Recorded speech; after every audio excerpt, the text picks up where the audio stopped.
প্রিয় বন্ধুরা, আসসালামু আলাইকুম। আজ এই ভিডিওর মাধ্যমে একটা কথা স্পষ্ট করব বা একটা জিনিস আলোচনা করব। সেই জিনিসটা হচ্ছে বাংলাদেশ ফুটবল কোন পথে হাঁটছে। ইদানিং বাংলাদেশ ফুটবলে অনেক তারকা আসছে এবং দেশীয় তারকারাও ভালো করছে, তবু বাংলাদেশ ফুটবলটা মূলত কোন পথে হাঁটছে তা নিয়ে এই ভিডিওটা। তার আগে যারা চ্যানেলটি সাবস্ক্রাইব করেননি, চ্যানেলটি সাবস্ক্রাইব করে পুরো ভিডিওটা দেখুন, তাহলে মূলত জানতে পারবেন ফুটবলে বাংলাদেশ কোন পথে হাঁটছে।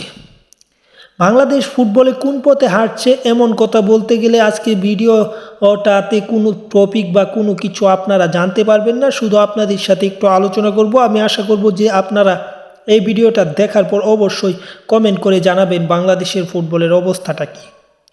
আপনারা হয়তো বাহির থেকে দেখতে পাচ্ছেন বাংলাদেশ ফুটবল দলে হামজা চৌধুরী যুগ হয়েছে, সামিদ সোম যুগ হয়েছে, কিংবা ফাহমিদুল, আরও অনেক বংশব্রত ফুটবলার যুগ হয়েছে, যে কারণে বাংলাদেশ ফুটবলের ব্র্যান্ড ভ্যালু অত্যন্ত ভালো এবং এশিয়ার মধ্যে 14 নম্বর স্থানে আছে।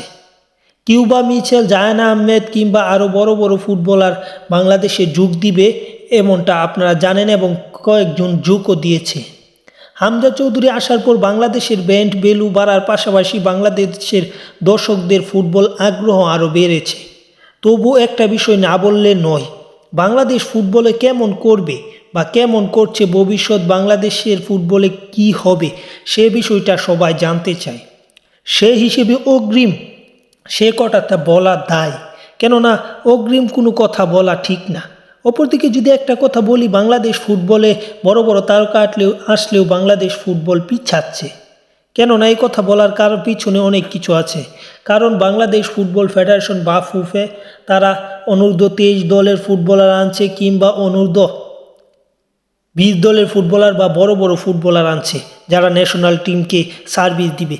কিন্তু সবার আগে যে বিষয়টা হচ্ছে, বাংলাদেশ ফুটবলকে আগাতে হলে আমি মনে করি সবার আগে বাংলাদেশে সরকারি তহবিল বা বাফুফের তহবিল অনুসারে কয়েকটি একাডেমি গড়ে তুলতে হবে, যে একাডেমির মাধ্যমে ফুটবলাররা উঠে আসবে বা পাইপলাইনটা ঠিক করতে হবে। কেননা বাংলাদেশের পাইপলাইন ফুটবলে অতি দুর্বল। বিদেশ থেকে ভাড়া করা প্লেয়ার, বলতে গেলে ভাড়া করা প্লেয়ার এনে দেশের ফুটবলের সমস্যার সমাধান করা সম্ভব হবে না।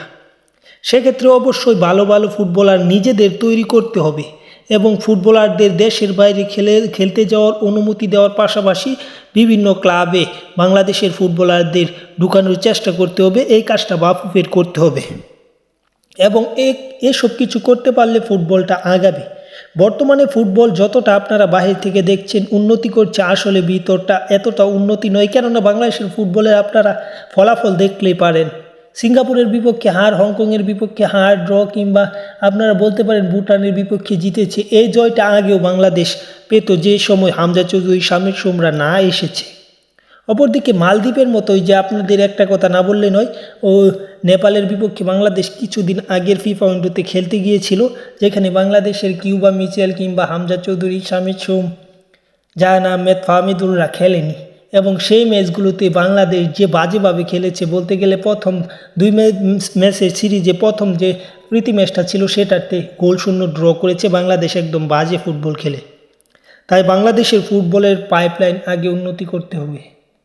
অপরদিকে আরেকটা বিষয়, বাংলাদেশের ক্লাব ফুটবল বা ঘরোয়া লিগ বিপিএল সেটা প্রতিনিয়ত হচ্ছে এবং এবারেও হচ্ছে।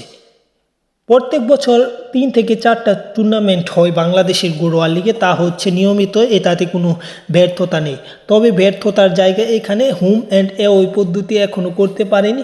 পাশাপাশি সবচেয়ে বড় ব্যর্থতা যেটা বাফুফের, বয়সভিত্তিক যে বিপিএল কিংবা বয়সভিত্তিক লিগগুলো তারা চালু করতে পারেনি। প্রত্যেকটি ক্লাবের একটি করে বয়সভিত্তিক দল থাকবে, সেই বিষয়টা এখন বাফুফে চূড়ান্ত করতে পারেনি। অপরদিকে আপনারা যদি দেখেন, বার্সেলোনা, রিয়াল মাদ্রিদ কিংবা প্রত্যেকটা ইংলিশ প্রিমিয়ার লিগ কিংবা লা লিগা, বুন্দেসলিগা, সব কয়েকটা লিগের আপনারা ফুটবলার বা ফুটবল ক্লাব যদি দেখেন, সেখানে আগে দেখবেন তাদের একাডেমি তৈরি করছে, কিন্তু বাংলাদেশে তার ভিন্ন।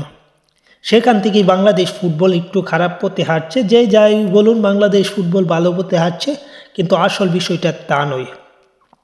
অপরদিকে বাংলাদেশ চাইলেই ছোটোখাটো যে টুর্নামেন্টগুলো অনূর্ধ্ব-17 কিংবা অনূর্ধ্ব-16, অনূর্ধ্ব-15 এশিয়ান কাপগুলো আয়োজন করতে পারে। এবং সেক্ষেত্রে এশিয়ান কাপ আয়োজন করলে বাংলাদেশের সামনে বিশ্বকাপ খেলার মতো একটা সুযোগ থাকবে। কেননা এশিয়ার সেরা ৮ দলেই মূলত বাংলাদেশ না, এশিয়ার সেরা ৮ দলই মূলত অনূর্ধ্ব-17, অনূর্ধ্ব-16, অনূর্ধ্ব-20 এইসব বিশ্বকাপ খেলে, যেখানে কোনো বাছাই হয় না। সেক্ষেত্রে বাংলাদেশ চাইলে অবশ্যই এশিয়ান কাপ, অনূর্ধ্ব-17 এশিয়ান কাপ আয়োজন করতে পারবে এবং আয়োজন করতে পারলে গড়ের মাঠে হোম অ্যাডভান্টেজ পেলে বাংলাদেশ হয়তো কোয়ার্টার ফাইনালে উঠেও যেতে পারে, সেটা অবাক হওয়ার কিছু থাকবে না। এবং বাংলাদেশ কোয়ার্টার ফাইনালে উঠতে পারলে পরবর্তী বিশ্বকাপ নিশ্চিত। বাফুফে এই জায়গা থেকে অত্যন্ত দুর্বলই বলা যায়। এএফসি এশিয়ান কাপের মতো একটি ছোট্ট টুর্নামেন্ট, যেটি আবার বয়সভিত্তিক, সেটি আয়োজন করার ক্ষমতাও বাফুফে রাখে না। তাদের বিভিন্ন সংকট। অপরদিকে যদি একটু চেষ্টা করে তা পারা যায়, কেননা বঙ্গবন্ধু স্টেডিয়াম আছে, বর্তমানে কমলাপুর স্টেডিয়ামের কাজ চলছে, আরেকটু উন্নতি করতে পারলে সেখানে খেলা হওয়ার মতো একটি মাঠ পাবে। তারপর যদি আমরা বলি বসুন্ধরা কিংস এরেনা, এরকম আর একটা থেকে 2টা মাঠ যদি বাংলাদেশ সংগ্রহ করতে পারে, তাহলে হয়তো টুর্নামেন্টটা আয়োজন করতে পারবে এবং কিছু চেষ্টা করলেই পারবে। কিন্তু বাফুফে তা করছে না। এখান থেকে আমি মনে করি বাফুফে পিছিয়ে আছে। একবার যদি বাংলাদেশ বিশ্বকাপ খেলে ফেলতে পারে, সেক্ষেত্রে বাংলাদেশের সামনে আরও উন্নতি করার সুযোগ থাকবে, সেটা আর চেষ্টাই করছে না বাফুফে।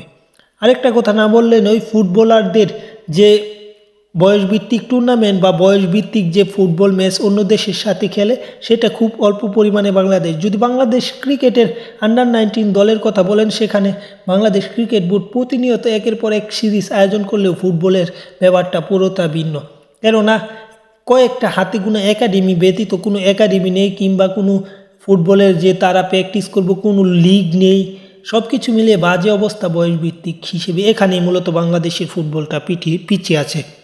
এবং আপনারা যদি জানেন কোন ক্ষেত্রে বাংলাদেশ ফুটবল পিছিয়ে আছে, বা আমার কথাগুলো যদি মনোযোগ দিয়ে শুনেছেন সে অবশ্যই কমেন্ট করবেন আমার কথাগুলো কতটুকু সত্য বা বাস্তবতার সাথে কতটুকু মিল আছে। যাই হোক, চ্যানেলটি সাবস্ক্রাইব করে পরের ভিডিওগুলো দেখবেন।